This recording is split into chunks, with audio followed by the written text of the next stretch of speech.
Hello বন্ধুরা, কেমন আছো তোমরা সবাই? আশা করব প্রত্যেকে তোমরা খুব ভালো আছো এবং খুব মন দিয়ে পড়াশোনা করছো। তো এখন তোমাদের অন্য কোনো দিকে মন দেওয়ার সময় নেই, শুধু কি করবে? চোখ বন্ধ করে পড়াশোনা। এদিক ওদিক অনেক ঘটনা ঘটবে, ইগনোর করো। দেখো, আমাদের মক টেস্ট 3 কনস্টেবলের মক টেস্ট 3 আমরা অলরেডি প্রোভাইড করে দিয়েছি তোমাদের, তোমরা অলরেডি মক দিয়েও দিয়েছো। তো আজকে আমি তোমাদের ওই মক পেপার থেকেই 25টা অঙ্কের সলভ দেখাবো।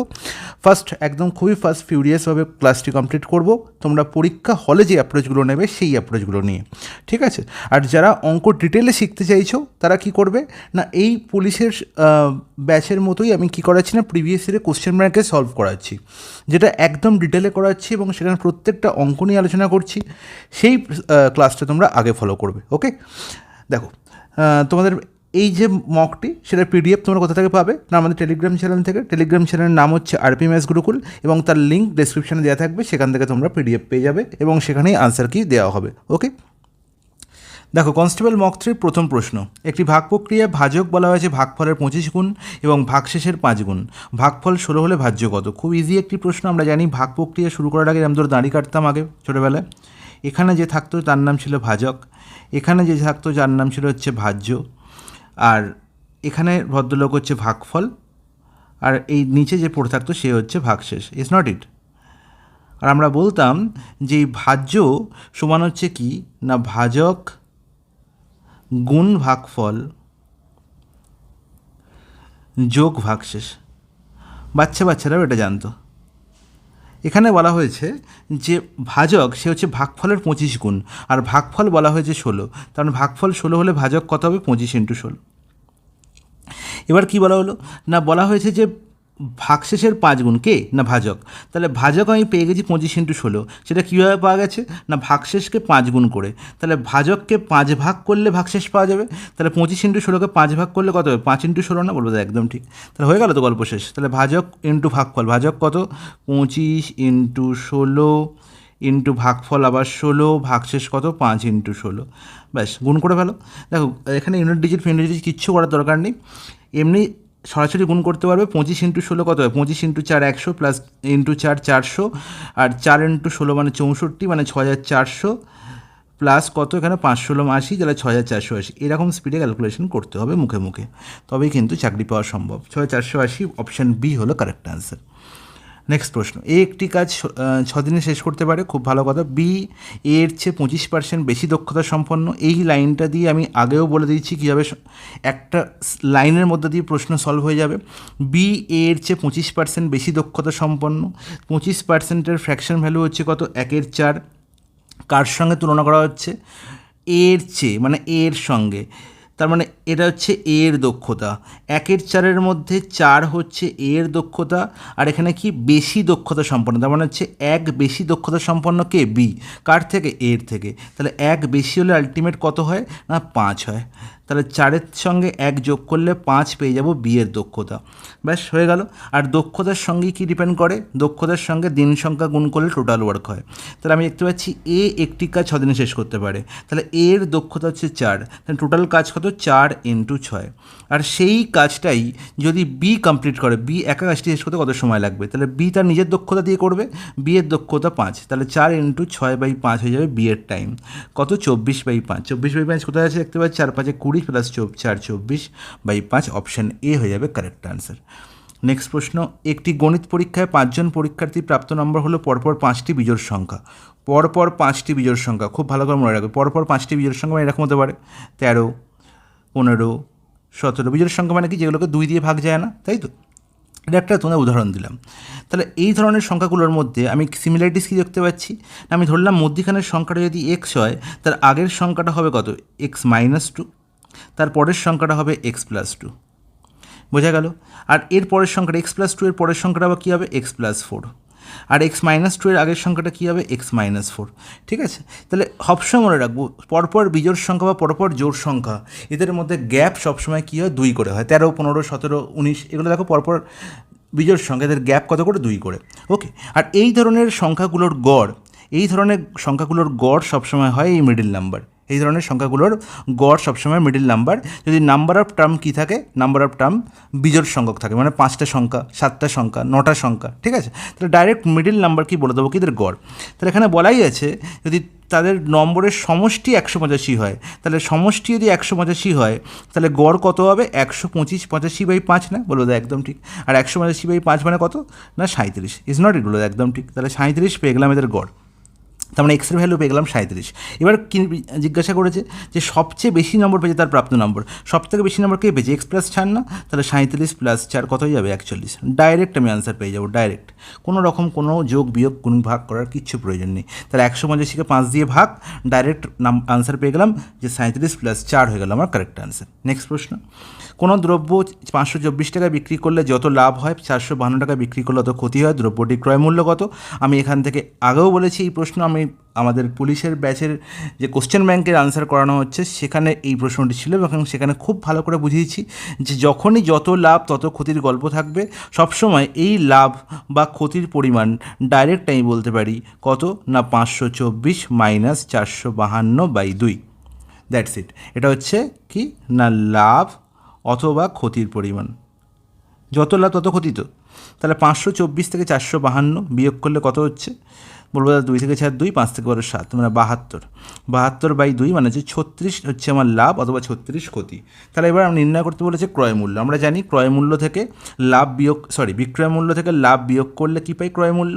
তাহলে বলেছে 524 টাকায় বিক্রি করেছে, মানে এখানে লাভ হয়েছে, তাহলে দ্রব্যটি ক্রয় মূল্য আমি ডাইরেক্ট বলতে পারি যে আইদার 524 - 36, অর বলতে পারি 452 বিক্রি করলে ক্ষতি হয়, ক্ষতি কত 36ই।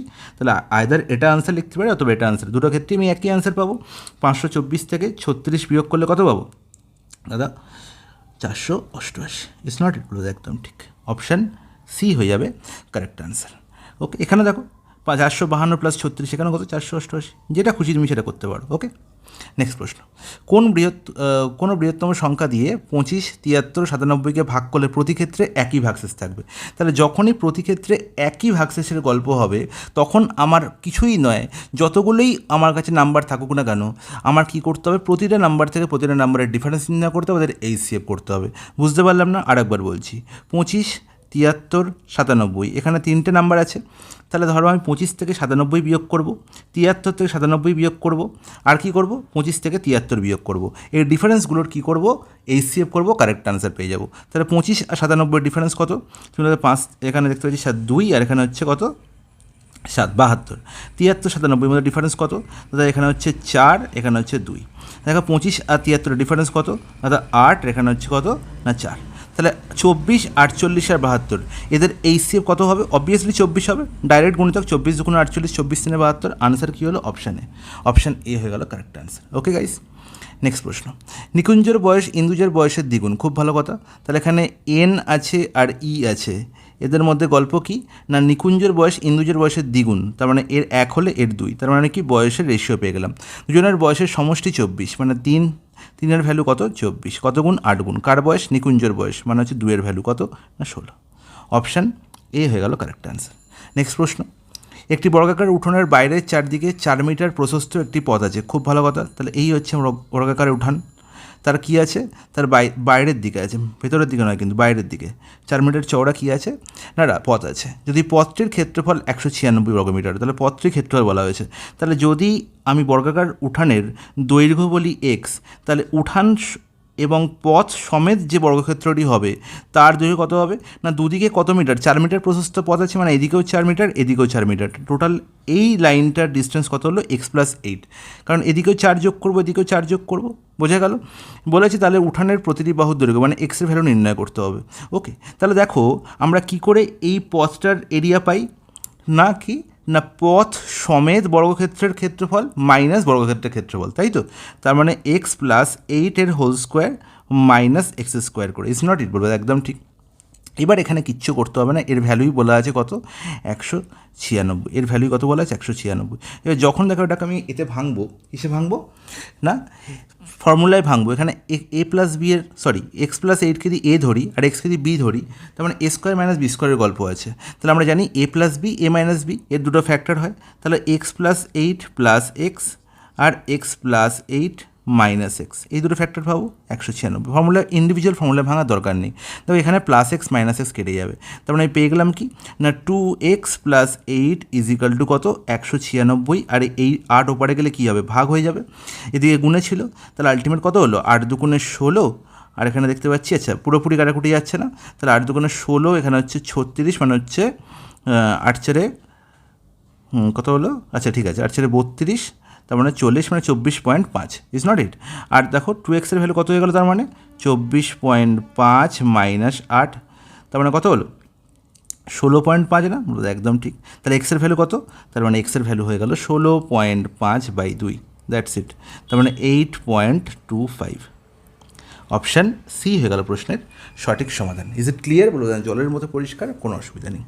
একটি চলন্ত ট্রেন 50 মিটার লম্বা একটা প্ল্যাটফর্মকে 14 সেকেন্ড অতিক্রম করে, একটি ল্যাম্পপোস্টকে 10 সেকেন্ড অতিক্রম করে। আমরা জানি যখন একটা ট্রেন একটা প্ল্যাটফর্মকে অতিক্রম করে তখন সে কী যায়, নিজের দৈর্ঘ্য যায় প্লাস প্ল্যাটফর্মের দৈর্ঘ্য যায়, ধরলাম তার দৈর্ঘ্য হচ্ছে টি। তাহলে এই ডিস্টেন্সে যাচ্ছে 14 সেকেন্ডে, তাহলে ওখানে কী বেরোলো, ট্রেনের গতিবেগ বেরিয়ে গেল। আর সেই ট্রেনটায় যখন 10 সেকেন্ডে একটা ল্যাম্পপোস্ট অতিক্রম করে তখন সে নিজের দৈর্ঘ্যই যাচ্ছে, মানে টি দূরত্ব যাচ্ছে কত সেকেন্ডে, 10 সেকেন্ডে। তাহলে বোথ সাইডে আমি কী করলাম, ট্রেনের গতিবেগকে ইকুয়াল করে দিলাম। এটাই হচ্ছে মেন ফান্ডা এই প্রশ্নের। এবার দেখো এখান থেকে আমি বলতে পারি ডাইরেক্ট যে 50 + t/t = হচ্ছে 14/10, ইজ নট ইট। আর আমি এখান থেকে ট্রেনের যে দৈর্ঘ্য বা ডিস্টেন্স সেটা আমি এক লাইনে বের করা তোমাদের শিখিয়েছি, যে টি এর ভ্যালু কী হবে না, এখানেও টি আছে, এর পাশে কোনো কোএফিসিয়েন্ট নেই, এর পাশে কোনো কোএফিসিয়েন্ট নেই, তাহলে আমি লিখবো 14 - 10। 14 - 10 কত হয় না 4 হয়। তাহলে 4t-র ভ্যালু কী হবে না, 4t-র ভ্যালু হবে দাদা কিছুই নয়, 50 আর 10-এর গুণফলের সঙ্গে সমান, 50 × 10, দ্যাটস ইট। তাহলে এখান থেকে টি এর ভ্যালু বেরিয়ে গেল কত না 50 × 10 বাই কত 4। এবার এই যে ভ্যালুটা বেরোলো, ভ্যালুটা কি না ট্রেনের দৈর্ঘ্য, তাই তো। আবার ট্রেন যখন 10 সেকেন্ডে ল্যাম্পপোস্ট অতিক্রম করছে তখন সে নিজের দৈর্ঘ্য অতিক্রম করছে, তার মানে এই ডিস্টেন্সে কভার করছে 10 সেকেন্ডে। তাহলে ট্রেনের গতিবেগ কত বাই 10 করলেই গল্প শেষ। তাহলে এটাই বেরোলো কি মিটার/সেকেন্ডে ট্রেনের গতিবেগ, কিন্তু ট্রেনের গতিবেগ আমার কিলোমিটার/ঘন্টায় চেয়েছে। তাহলে কী করবো, মিটার/সেকেন্ড থেকে কিলোমিটার/ঘন্টায় ট্রান্সফার করতে গেলে 18 5 দিয়ে গুণ করে দেবো, ব্যাস এক লাইনে গল্প শেষ। এবার বলো কাটাকুটি যাচ্ছে, দেখো 10 10 এখানে ক্যান্সেল হয়ে গেল, 5 এখানে 10 এ 50, 2 দিয়ে এখানে যাচ্ছে 5, আর এখানে দেখতে পাচ্ছি 2 9 18, তাহলে 9 5 কত না 45 কিলোমিটার/আওয়ার। 45 কিলোমিটার/আওয়ার, অপশান ডি হয়ে যাবে প্রশ্নের সঠিক সমাধান। নেক্সট প্রশ্ন দেখো, এই প্রশ্নে কী বলা হয়েছে, পি কিউ আর এর গড় ওজন বলা হয়েছে, তার মধ্যে পি আর কিউ এর গড় ওজন বলা হয়েছে, কিউ আর আর এর গড় ওজন বলা হয়েছে, কিউ এর ওজন নির্ণয় করতে হবে। তো এই প্রশ্নটা দেখেও এখন যদি তোমরা এরমভাবে করতে শুরু করো যে পি কিউ আর এর টোটাল ওজন দাদা হচ্ছে গড় ওজন 45, তাহলে 45কে 3 দিয়ে গুণ করে দিন, তাহলে পি কিউ আর এর টোটাল ওজন পেয়ে গেলাম। সেখান থেকে পি আর কিউ এর টোটাল ওজন আমি বিয়োগ করে দেবো, 36.5 × 2 বিয়োগ করলে আমি আর এর ওজন পেয়ে যাব।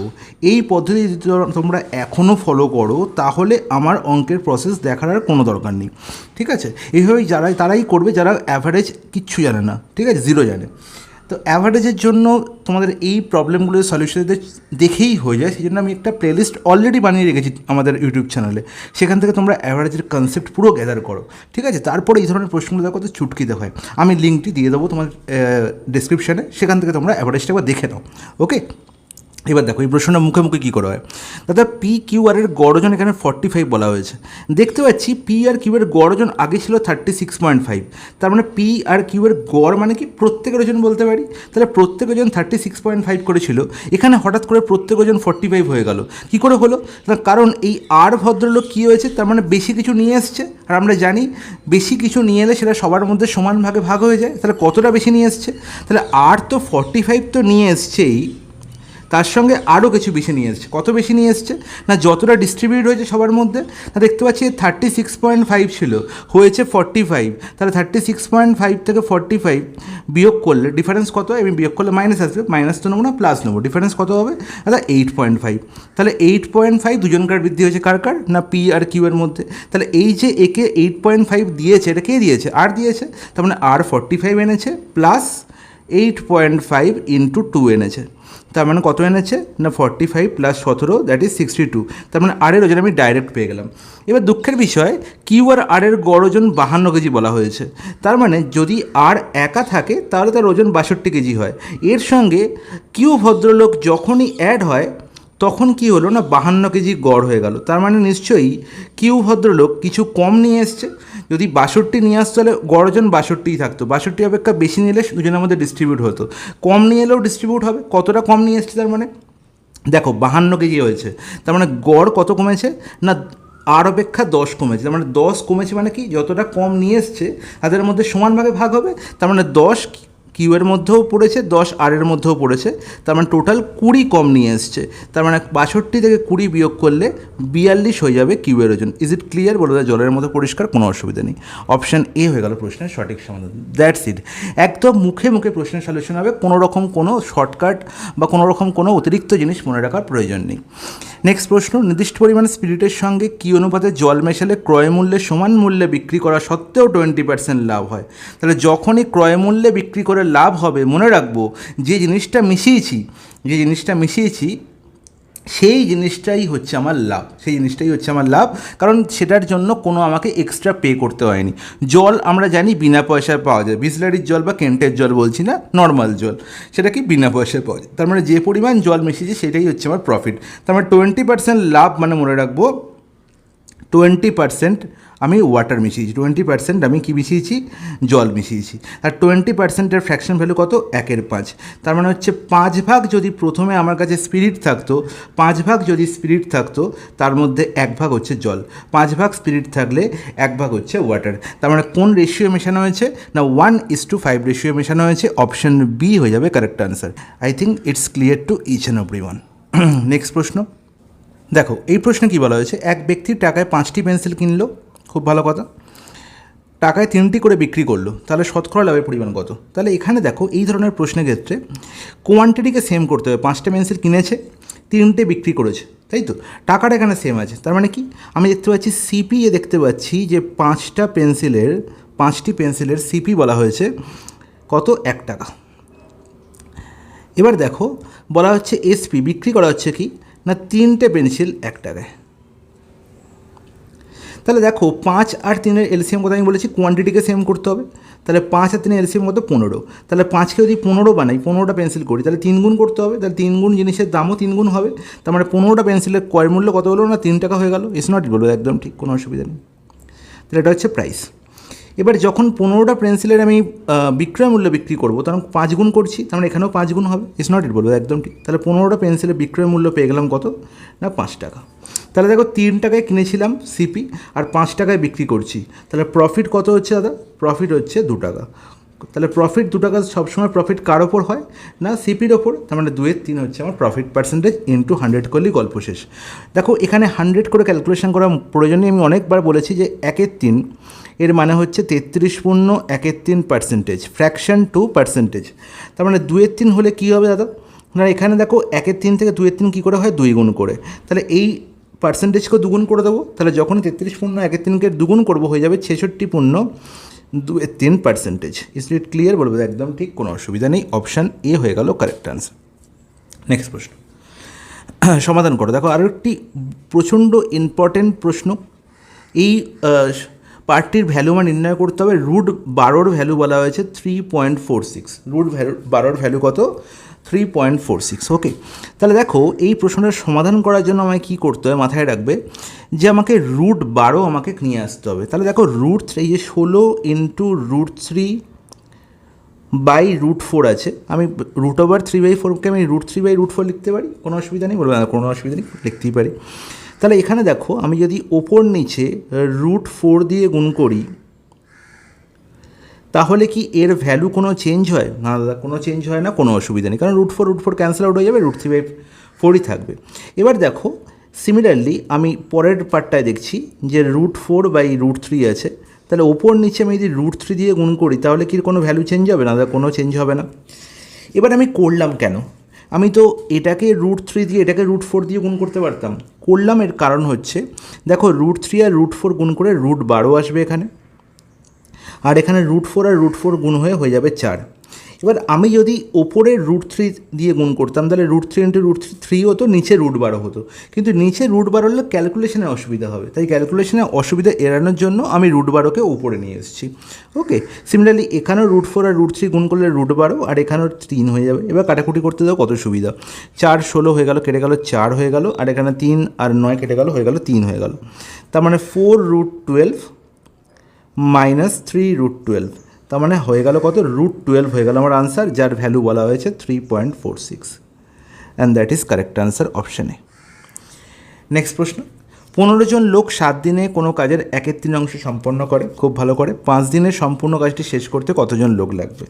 ওকে, তাহলে আমরা জানি যে M1D1/W1 = M2D2, সেই বাচ্চাবেলা থেকে শিখে আসছি, W2 এর সঙ্গে সমান। তাহলে দেখো M1 কত, 15 জন লোক ছিল, কত দিন সময় লাগে, 7 দিন, কতটা ওয়ার্ক করছিল না 1/3, তার মানে নিচে 1/3 লেখা মানে কি, ওপরে 3 দিয়ে গুণ করা, ইজ নট ইট, বলবে একদম ঠিক, তার মানে উপরে 3 দিয়ে গুণ করে দিলাম।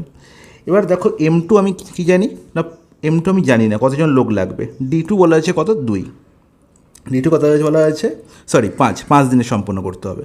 আর ওয়ার্ক কত এখানে, সম্পূর্ণ কাজ, তাহলে এখানে 1/3 অংশ মানে সম্পূর্ণ কাজ আছে মানে 1 অংশ, তাহলে 1 করা মানেও যা আর না করা মানেও তাই। ওকে, তাহলে করলাম না, তাহলে এখান থেকে ডাইরেক্ট M2 ভ্যালু পেয়ে যাবো 5 3 15, 3 3 9 7 63, তার মানে M2 ভ্যালু কত হয়ে গেল, 63 জন লোক লাগবে। অপশান ডি হয়ে গেল কারেক্ট আনসার। নেক্সট প্রশ্ন, এ ও বি 3:5 অনুপাতে মূলধন দিয়ে একটি ব্যবসা শুরু করার 6 মাস পরে সি বি এর মূলধনের সমান মূলধন নিয়ে ব্যবসায় যোগদান করে, খুব ভালো কথা। তার মানে এ ছিল, বি ছিল, এসে যোগদান করলো সি, ঠিক আছে। তাহলে এ 3 টাকা নিয়ে প্রবেশ করেছিল, বি 5 টাকা নিয়ে প্রবেশ করেছিল। এবার বললো বছরের শেষে লাভ্যাংশ ওদের মধ্যে ডিস্ট্রিবিউট হবে। বছরের শেষ মানে পুরো টাকাটা 1 বছর খেটেছে মানে 12 মাস খেটেছে, তার মানে যখনই মধ্যিখানে কেউ প্রবেশ করবে তখনই মাসের গল্প। তার মানে দেখো বিয়ের টাকাও 12 মাস কেটেছে। এবার দেখা গেল 6 মাস পরে সি প্রবেশ করেছে বিয়ের মূলধনের সমান মূলধন নিয়ে, তাহলে বিয়ের মূলধন ছিল 5, তার মানে সি 6 মাস পরে 5 টাকা নিয়ে প্রবেশ করেছে বা 5 ইউনিট টাকা নিয়ে প্রবেশ করেছে। এবার সেই টাকাটা 6 মাসের জন্য খেটেছে আর 1 বছর পরে যখন আমি বিবেচনা করব, তার মানে এই হচ্ছে তাদের কি capital into time, that is profit ratio. এটাই হচ্ছে তাদের কি লাভ্যাংশের রেশিও। যারা আমি বলেছিলাম আগের, সেটা যারা দেখোনি আগে সেটা দেখে নেবে, সেখানে খুব ভালো করে বুঝিয়ে দিয়েছি যে লাভ্যাংশ সবসময় ক্যাপিটাল ইন্টু টাইমের সঙ্গে সমানুপাতিক হয়। ওকে, তাহলে এখান থেকে কাটাকুটি দেখো 6 কাটাকুটি যায়, 6 দুগুণে 12, এখানে হচ্ছে 6 দুগুণে 12, 6 পুরোপুরি ক্যান্সেল আউট হয়ে গেল, মানে 3 দুগুণে 6, 5 দুগুণে 10:5, এটাই হচ্ছে লাভ্যাংশের রেশিও। বছরের সাথে লাভ্যাংশের অনুপাত কত না 6:10:5, কোথায় দেখতে পাচ্ছি, অপশানে। নেক্সট প্রশ্ন, সরল সুদে কোনো মূলধন সুদের মূল্যে 2 বছরে 880 হয়, 3 বছরের 920 হয়। তাহলে 2 বছর আর 3 বছরের গ্যাপই হচ্ছে কি না 1 বছরের সিম্পল ইন্টারেস্ট। তাহলে 880 আর 920 এদের মধ্যে গ্যাপ কত, 40 টাকা দাদা। তাহলে 40 টাকা হচ্ছে আমি কি 1 বছরের এসআই, 1 বছরের সিম্পল ইন্টারেস্ট। আমায় মূলধন নির্ণয় করতে হবে, তাহলে 2 বছরের এসআই আমি যদি পেয়ে যাই, বলবো দাদা প্রত্যেক বছর তো একই টাকা ইন্টারেস্ট পাই, তাহলে 2 বছরের এসআই হচ্ছে 80 টাকা। তাহলে 2 বছরে আমার সিম্পল ইন্টারেস্ট হচ্ছে 80 টাকা, 880 টাকা হচ্ছে আমার অ্যামাউন্ট। তাহলে আমি অ্যামাউন্ট থেকে সিম্পল ইন্টারেস্ট বিয়োগ করলেই পেয়ে যাবো কি প্রিন্সিপাল বা মূলধন। তার মানে দেখো 880 - 80, দ্যাট ইজ 800 হয়ে যাবে আমার কারেক্ট আনসার, কোনো অঙ্ক করার প্রয়োজন নেই। নেক্সট প্রশ্ন, 3 বন্ধু এ, বি এবং সি একটি ব্যবসায় যথাক্রমে 8:5:6 অনুপাতে বিনিয়োগ করে আছে। আরেকটি ব্যবসার অঙ্ক দেওয়া হয়েছে। সাধারণত ব্যবসার অঙ্ক অনেক সেটে 2টি করে আসতে দেখা যায়, তাই জন্য ব্যবসার অঙ্ক 2টি করে দেওয়া হয়েছে। ওকে, তাহলে এখানেও এ, বি আর সি এর গল্প, যেখানে এ বলছে 8 টাকা নিয়ে প্রবেশ করছে, 5 টাকা নিয়ে, আর এ 6 টাকা নিয়ে প্রবেশ করছে। 6 মাস পরে সি তার মূলধনের অর্ধেক তুলে নেয়। তাহলে যখনই তুলে নেওয়ার গল্প হলো, তাহলে দেখি গল্প কীরকম হচ্ছে। তার মানে হচ্ছে আর কেউ তোলেনি, মানে এ 12 মাসই টাকা খেটেছে, বি এর টাকাও 12 মাস খেটেছে, সি এর টাকা প্রথম 6 মাসে 6 টাকা খেটেছে, আর তার পরের 6 মাসে সে তার মূলধনের অর্ধেক তুলে নিয়েছে। ছিল 6 টাকা মূলধন, অর্ধেক তুলে নিলে পড়ে থাকে 3 টাকা, তাহলে এই 3 টাকা 6 মাস খাটলো। এবার দেখো এত টাকা লাভ হলে তাদের মধ্যে সি এর লাভ কত হবে সেটা নির্ণয় করতে। তাহলে আমি লাভ্যাংশের রেশিও পেয়ে গেলাম। এবার এটাকে একটুখানি সরল করা যাক। দেখো 6 এখানে কমন চলে যাচ্ছে, তাহলে 6 এগুলো থেকে ক্যান্সেল আউট হয়ে যাচ্ছে। তাহলে এখানে পড়ে থাকছে 2, এখানে 2, আর এখানে 6 আর 6 ক্যান্সেল আউট হয়ে গেল। তার মানে হয়ে গেল কত, 16, এখানে 10, আর এখানে কত 6 + 3 9। তাহলে 16:10:9 রেশিও হচ্ছে লাভ্যাংশ রেশিও। টোটাল সাম করলে কত হয়, 16 আর 9 25 আর 10 35। তার মানে 35 টাকা যদি লাভ হতো, তার মধ্যে 16 এ পেতো, বি 10 পেতো, আর সি 9 পেতো। কিন্তু 35-এর ভ্যালু বলা হয়েছে কত, 112,000। ওকে, তাহলে নির্ণয় করতে হবে 9-এর ভ্যালু কত, নির্ণয় করতে হবে 9-এর ভ্যালু কত। তো খুবই ইজি, তোমরা কিছুই না 112,000 বাই 35 ইন্টু 9 করলে আমি কারেক্ট আনসার পেয়ে যাব। কাটাকুটি হচ্ছে একদম 7 দিয়ে 7 5 135, 7কে দিয়ে কত 7 16 112 না 112000, সরি এখানে আর একটা শূন্য 16,000। তাহলে 5 দিয়ে কাটাকুটি যাচ্ছে, 5 3 15, 32 5 160, দুটো শূন্য, তাহলে 9 2 18 8, 9 3 27 28, 28800। অপশান বি হয়ে গেল কারেক্ট আনসার। নেক্সট প্রশ্ন দেখো, এই প্রশ্নে কী বলা হয়েছে, একটি চোরের থেকে 200 মিটার দূরে একজন পুলিশ চোরটিকে লক্ষ্য করে ধাওয়া করতে শুরু করেন। খুব ভালো কথা। তাহলে যখন পুলিশ এখানে তখন চোর এখানে, এই হচ্ছে পুলিশ, এই হচ্ছে থিপ, এদের মধ্যে ডিস্টেন্স বলা হয়েছে 200 মিটার। ওকে, এবার বলা হলো কি না, পুলিশ ভদ্রলোক ধাওয়া করতে শুরু করলো, যেখানে পুলিশ এবং চোরের স্পিড কত বলা হয়েছে 11 কিমি পার আওয়ার আর 10 কিমি পার আওয়ার। তাহলে পুলিশের স্পিড অবশ্যই বেশি হবে, নাহলে পুলিশ ধরবে কী করে, কিন্তু বাস্তবে যদিও তা হয় না, এটা 10 কিমি পার আওয়ার। এবার আমরা জানি যে এরকম শর্তে আমাদের রিলেটিভ স্পিড নির্ণয় করতে হবে, আপেক্ষিক গতিবেগ নির্ণয় করতে হয়। আপেক্ষিক গতিবেগের অ্যাকচুয়াল কনসেপ্ট জানো? কনসেপ্টটা কি না, পুলিশ যেখানে 1 ঘন্টায় 11 কিমি যাচ্ছে, থিপ সেখানে 10 কিলোমিটার যাচ্ছে। যেহেতু এদের মধ্যে একটা ইনিশিয়াল ডিস্টেন্স আছে, তার মানে এদের মধ্যে ডিফারেন্স হচ্ছে 1 কিমি পার আওয়ার। এর মানে হচ্ছে প্রত্যেক ঘন্টায় এদের মধ্যে ডিস্টেন্স 1 কিলোমিটার করে কমতে থাকছে, কিন্তু ডিস্টেন্স 200 মিটার। তার মানে 1 ঘন্টার আগেই কী করবে না, পুলিশ থিপকে ধরে ফেলবে। ওকে, কনসেপ্ট এখান থেকেই বোঝা গেল। এবার দেখো, এই যে 1 কিলোমিটার পার আওয়ার আমি কী বললাম না, প্রত্যেক ঘন্টায় এদের মধ্যে ডিস্টেন্স 1 কিলোমিটার করে কমে, তার মানে 1 ঘন্টায় কমে 1 কিলোমিটার। তাহলে আমায় নির্ণয় করতে হবে মিটারের গল্প। তার মানে এটাকে কিলোমিটার পার আওয়ার থেকে আমি মিটার পার সেকেন্ড ট্রান্সফার করে নিই। তাহলে 1কে আমি কত দিয়ে গুণ করলে, কিলোমিটার পার আওয়ারকে কত দিয়ে গুণ করলে মিটার পার সেকেন্ড পাই, দাদা 5 18 দিয়ে গুণ করলে, তাই তো 5 18। তাহলে এই হচ্ছে আমার মিটার পার সেকেন্ড, মানে 1 সেকেন্ডে এত ডিস্টেন্স কমে। কিন্তু আমার বলেছে 6 মিনিট পরে, তার মানে 6 মিনিটের মধ্যে কত সেকেন্ড লুকিয়ে আছে না 6 × 60 সেকেন্ড। তাহলে এতটা সেকেন্ডে কতটা ডিস্টেন্স কমবে, তার মানে 6 মিনিটের মধ্যে কতটা ডিস্টেন্স কমবে, তার আমি আনসার পেয়ে গেলাম। তাহলে দেখো, কাটাকুটি হচ্ছে 6 3 18 আর 3 20 60, তাহলে 5 20 কত 100 মিটার ডিস্টেন্স কী হয়ে যাবে, কমে যাবে।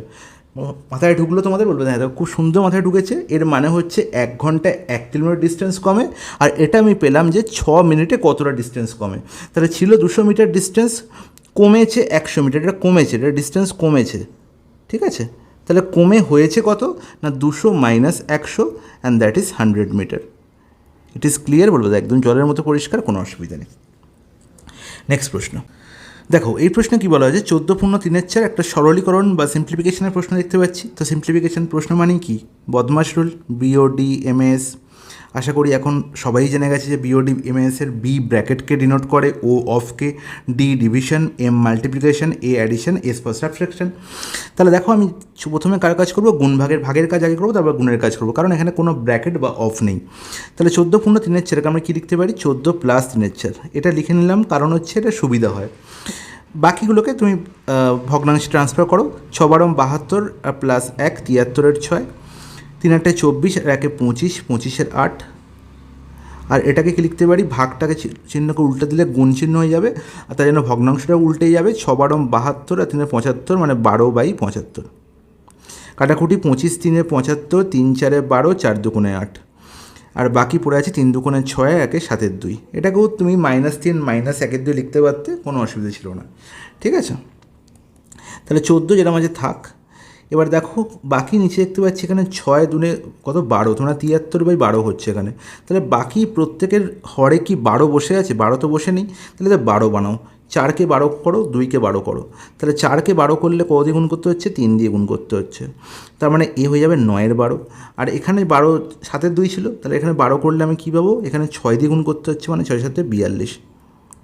ঠিক আছে, তাহলে গল্প শেষ। তার মানে আলটিমেট হয়ে গেল, নিচে 12, নিচে আর নিয়ে কোনো সমস্যা নেই। ওপরে কি এখানে 9, এখানে -73 আর এখানে -42, তাই তো। তাহলে দেখতে পাচ্ছি আলটিমেট মাইনাসই হবে। তাহলে 14 - 3 আর 2 5, আর এখানে হচ্ছে 115। 115 থেকে 6 বিয়োগ করলে কত না 106। তাহলে মাইনাস এখানে হয়ে গেল 106/12। এই হচ্ছে তো, 3 আর 2 5, এখানে 7 × 11 115 একদম।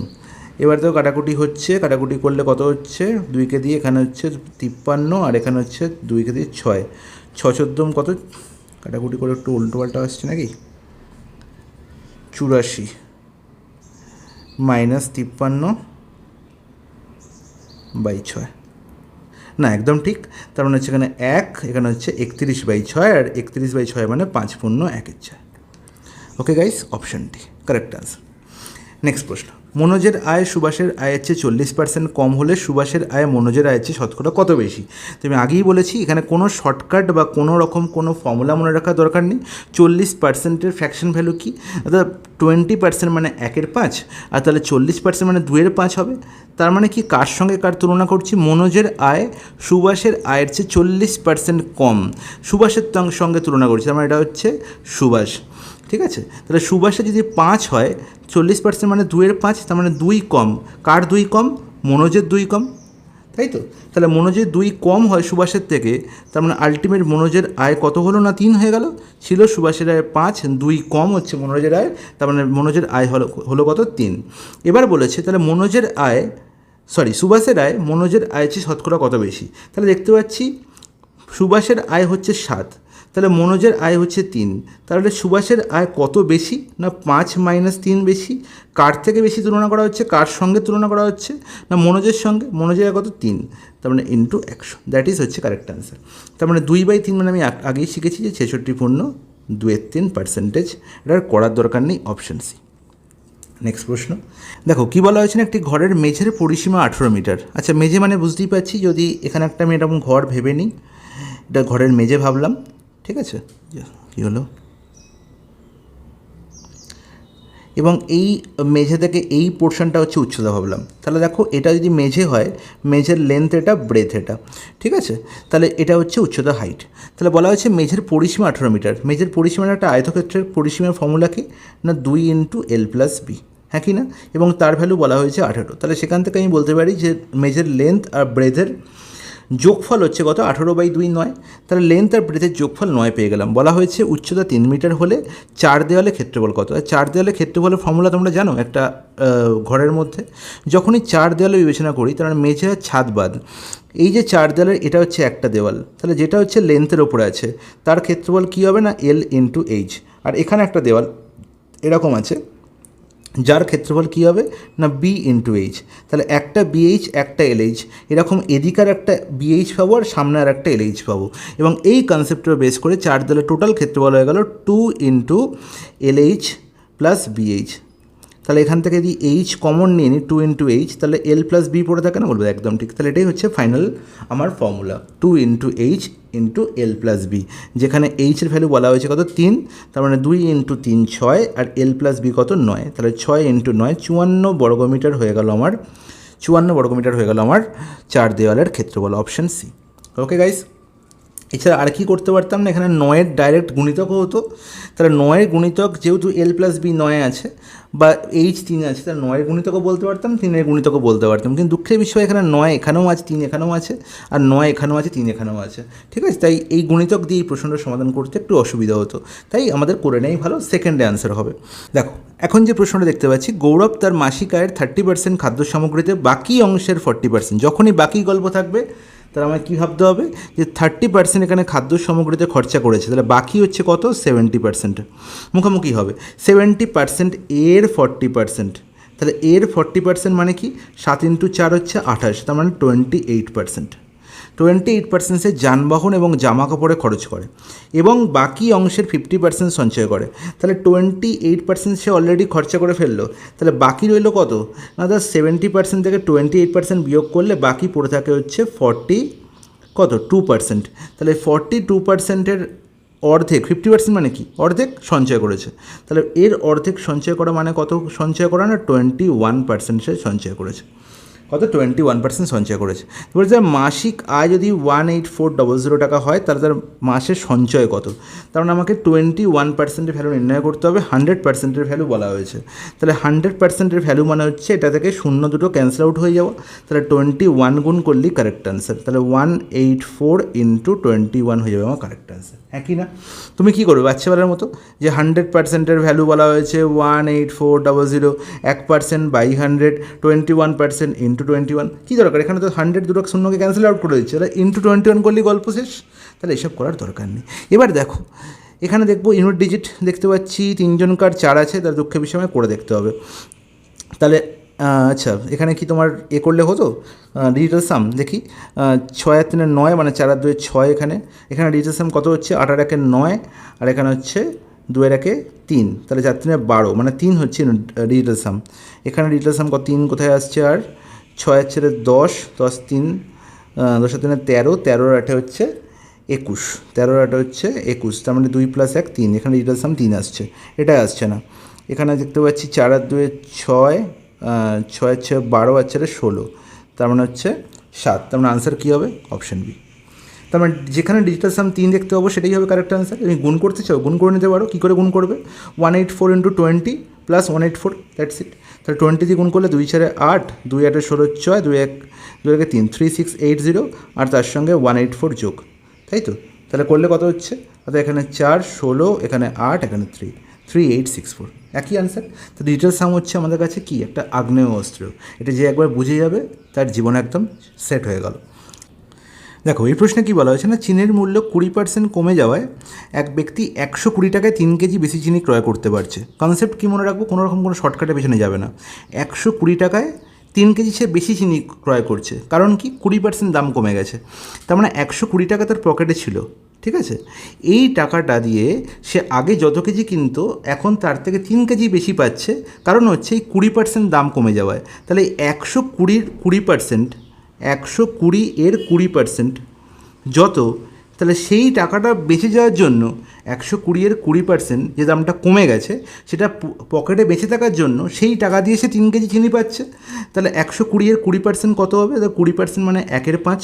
আমি আগেও বলেছি আবারও বলছি 20% মানে হচ্ছে 1/5, তার জন্য 20 × 100 করার প্রয়োজন নেই।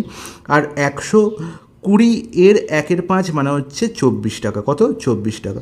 আর সেই 24 টাকায় সে 3 কেজি চিনি পাচ্ছে, মানে প্রতি কেজি চিনির দাম কত না 8 টাকা। তাহলে এই 8 টাকা হচ্ছে প্রতি কেজি চিনির বর্তমান মূল্য। তাহলে এখানে যদি জিজ্ঞেস করতো প্রতি কেজি চিনির বর্তমান মূল্য, পূর্বের মূল্য না বলে বললো বর্তমান মূল্য, তাহলে আনসার কী হতো না 8 টাকা, অপশান ডি। কিন্তু দুঃখের বিষয় এখানে বর্তমান মূল্য জিজ্ঞাসা করা হয়নি, বলা হয়েছে পূর্বের মূল্য।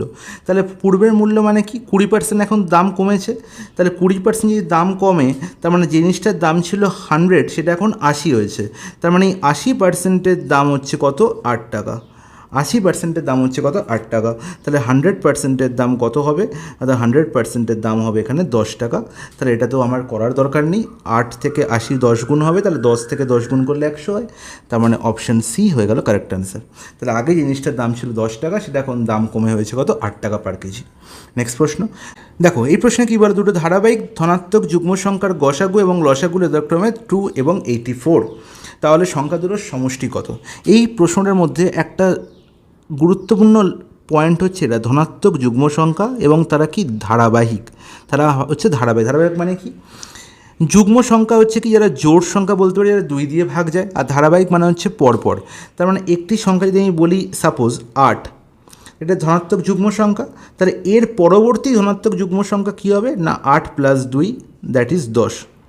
এর পরের সংখ্যা কিন্তু 8 + 1 9 নয়, 9 কিন্তু যুগ্ম সংখ্যা নয়। তাহলে যখনই ধারাবাহিক যুগ্ম সংখ্যা বা অযুগ্ম সংখ্যা বলবে, এর আগেও বলেছি আমি 2 যোগ করলে পরেরটা পাবো, 2 বিয়োগ করলে আগেরটা পাবো, এটা মাথায় রাখবে, ওকে।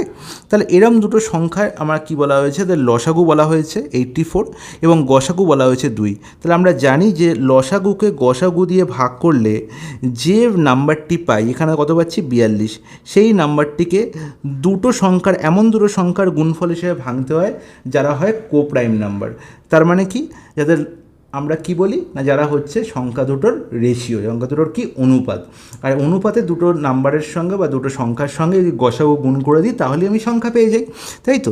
এবার এখানে কোন দুটো সংখ্যা এমন চাইছে না যারা বলছে ধারাবাহিক ধনাত্মক যুগ্ম সংখ্যা। এবার যখন আমি এদের রেশিও নির্ণয় করব তখন সেই দুটো সংখ্যা, যেমন সাপোজ আমি বললাম 6 আর 8, এদের দেখো পরপর দুটো ধনাত্মক যুগ্ম সংখ্যা, তাহলে এদের রেশিও করলে কি হয়, অর্থাৎ এখানে রেশিও করলে 3 আর 4 হয়। তার মানে এই 3 আর 4 কি পরপর সংখ্যা, তো ধনাত্মক কি ধনাত্মক ধারাবাহিক সংখ্যা, যুগ্ম বা অযুগ্ম নয়, ধনাত্মক ধারাবাহিক সংখ্যা। তার মানে 42কে এমন দুটো সংখ্যার গুণফল হিসেবে লিখতে হবে যারা কি পরপর দুটো সংখ্যা, তাহলে সেরকম দুটো সংখ্যা একমাত্র 6 × 7ই হয়, 6 7 42। তার মানে বোঝা গেল যে সংখ্যা দুটোর সমষ্টি কত হবে। এটা কি 6 আর 7 কি সংখ্যা দুটোর রেশিও, তাহলে সংখ্যা দুটোর সমষ্টি কত হবে না 6 আর 7 যোগ করলে 13, 13-র সঙ্গে যোগ করে দেবো গসাগু, তার মানে 26 হয়ে যাবে সংখ্যা দুটোর অ্যাকচুয়াল সমষ্টি। এভাবেও করতে পারো। কি যদি বলে না বুঝতে পারলাম না, তাহলে বলবো দাদা সংখ্যা দুটোর গসাগু হচ্ছে 6:7, তাহলে সংখ্যাগুলো কী কী না 6 × 2 আর হচ্ছে 7 × 2, তাহলে 6 দুগুণে 12, 7 দুগুণে 14, আর 12 আর 14 যোগফল কত 26। তাহলে বোঝা গেল। আশা করব প্রত্যেকে খুব সুন্দর বুঝতে পেরেছে, কোনো অসুবিধা নেই। নিম্নলিখিত সংখ্যাগুলোর মধ্যে বৃহত্তম সংখ্যা কোনটি বলো। দেখো 0.9 একে আমরা কি লিখতে পারি 9/10 লিখতে পারি, বলবো একদম ঠিক। 0.9 মাথায় বার পৌনঃপুনিক, একে আমরা কি লিখতে পারি অর্থাৎ একে আমরা লিখতে পারি 9/9, হ্যাঁ কি না। আমরা কি জানি পৌনঃপুনিক মাথা থাকবে যখন বা যখন বার থাকবে বা রেকারিং থাকবে তখন আমরা কি করি না যে সংখ্যার মাথা দশমিকের পর যে সংখ্যার মাথায় রেকারিং নেই তাকে আমরা সংখ্যাটা থেকে বিয়োগ করি, আর যতগুলোর মাথায় রেকারিং আছে ততগুলো 9 আমাদের নিচে লিখতে হয়। তাহলে এখানে দেখছি দশমিকের পর একটাই সংখ্যা আছে এবং একটার মাথাতেই কী আছে রেকারিং আছে, তার মানে কোনো কিছু বিয়োগ যাচ্ছে না, আর একটার মাথায় রেকারিং আছে মানে নিচে মানে 9ই হবে। তাহলে 0.9 মাথায় বার মানে হচ্ছে এর ভ্যালু হচ্ছে কত 1, এর ভ্যালু কত 1। ইজ ইট ক্লিয়ার বলবো দেখেন জলের মতো পরিষ্কার, কোনো অসুবিধা নেই। এবার 0.09 মাথায় বার এর ভ্যালু কত দাদা, এর ভ্যালু হচ্ছে এখানে দেখতে পাচ্ছি 9 তো লিখবো, আর এখানে রেকারিং নেই 0-র মাথায়, তাহলে 0 বিয়োগ করা মানে তো একই সংখ্যা থাকবে, আর নিচে কী হবে একটার মাথায় রেকারিং আছে মানে একটা 9, আর এখানে একটার মাথায় নেই মানে হচ্ছে একটা 0, তাহলে 9/90 মানে হচ্ছে 1/10। আর এখানে দেখতে পাচ্ছি দুটোর মাথাতেই রেকর্ডিং আছে, তার মানে উপরে হচ্ছে আমার 9 তো লিখবো আর নিচে লিখবো 99, তার মানে হচ্ছে 1/11। তাহলে এবার আমার দেখতে হবে যে এদের মধ্যে বৃহত্তম সংখ্যা কী। অর্থাৎ বৃহত্তম সংখ্যা অবভিয়াসলি এদের মধ্যে 1 ছাড়া তো কোনোটাই হবে না, বাকি যে সবকটা 1-এর থেকে ছোটো, আর 1 পেয়েছি কোথা থেকে 0.9 বার, তার মানে অপশান বি হয়ে গেল correct answer. Is it clear. Next প্রশ্নে চলে যাই। অর্থাৎ x + x এর ভ্যালু 2 বলা হয়েছে, x³ + 1/x³ 7, কী করে আনসার নির্ণয় করব। এখানে আনসার নির্ণয় করার জন্য সেকেন্ড সময় লাগা উচিত বাবা। x + 1/x 2 এর মানে হচ্ছে যখন একটা সংখ্যা এবং তার অনন্যক x এবং তার অনন্যক কি 1/x এদের যোগফল 2 হবে, তখন মনে রাখবো সবসময় x এর ভ্যালু কত হবে 1 হবে, সবসময় x এর ভ্যালু কী হবে 1 হবে, একমাত্র এই শর্তেই একটি সংখ্যা এবং তার অনন্যকের যোগফল 2 হতে পারে। তাহলে x এর ভ্যালু 1 বসিয়ে দাও এখানে, 1-এর কিউব করলে তো 1ই পাওয়া যায়, আর 1/1-এর হোল টু দি পাওয়ার 7 করলে তো 1/1ই হয়, তার মানে 1 + 1 এর ভ্যালুও 2 হবে। তাহলে যখনই দেখবো x + 1/x 2 এখানে পাওয়ার যাই থাকুক না কেন মধ্যেখানে প্লাস থাকলে সবসময় আনসার 2ই হবে, সেটা হচ্ছে অপশান সিতে আছে, অপশান সি হয়ে গেল কারেক্ট আনসার। তো এই ছিল প্রত্যেকটা প্রশ্নের একদম সঠিক সমাধান। তো এরকম ভালো সমাধান আশা করি তোমরা খুব কম জায়গাতেই পাবে। তোমরা কি করবে এই ধরনের ক্লাসগুলোকে অনেক শেয়ার করবে আর আমাকে টেলিগ্রামে জানাবে যে তোমাদের কেমন লাগছে। ওকে গাইস, চলো টাটা, নেক্সট মকে আবার দেখা হবে।